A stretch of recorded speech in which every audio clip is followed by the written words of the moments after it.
শাকিব খানকে আপনার ভালো লাগে? হ্যাঁ, উনি তো আমাদের বাংলাদেশের সুপারস্টার, অবশ্যই ওনাকে ভালো লাগে। মুভির জন্য বিখ্যাত কোন দেশ? আমাদের গেস্ট চ্যালেঞ্জে আপনাকে ওয়েলকাম। আপনাকে একটা চোখ দেখাবো, চোখ দেখে আপনাকে গেস করতে হবে ইনি কে। ইনি কে? বাংলাদেশে অনেক বড় একজন সেলিব্রিটি। সাকিব খান। না, আপনি শিওর এটা? হ্যাঁ, লাস্টে প্রিয়তম তো দেখা হয়েছে, মেবি এটা সাকিব খান। আচ্ছা, শাকিব খানকে আপনার ভালো লাগে? হ্যাঁ, উনি তো আমাদের বাংলাদেশের সুপারস্টার, অবশ্যই ওনাকে ভালো লাগে। ইনি কে? হিন্স দিব? হ্যাঁ, একটু নামে হিংস দিলে ভালো হয়। ইনি ইন্ডিয়ার হচ্ছে সাতজন মানে শ্রেষ্ঠ ধনীর মধ্যে একজন।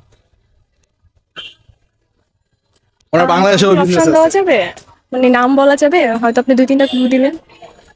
আমি হচ্ছে ওনার প্রফেশন সম্পর্কে বলে আপনার হচ্ছে গেস করতে হবে। নাম বলে তো আপনি চিনে ফেলবেন। ওনার বাংলাদেশেও বিজনেস আছে। না, আসলে জানি না। আর এটা হিন্স দেবো? হ্যাঁ, দেন। রিসেন্ট টাইমে ওনার বিজনেস হচ্ছে অনেক বড় একটা ধস হয়েছে। পাস করবেন? হ্যাঁ, পাস। আর এটা কোন দেশের ফ্ল্যাগ? জানি না। এই দেশ কিন্তু ওদের কালচারের জন্য অনেক বেশি ফেমাস। কালচারের জন্য? হ্যাঁ। সৌদি আরব। সৌদি আরব কি ওদের কালচারের জন্য ফেমাস? কালচারের জন্য বিশ্বের কোন কোন দেশ আছে তাদের কালচারের জন্য ফেমাস? জানি না, মানে ইসলামিক কান্ট্রি গুলো তো অন্তত সৌদি আরব আছে, এটাও ইসলামিক কান্ট্রি। জানি না। মুভির জন্য বিখ্যাত কোন দেশ?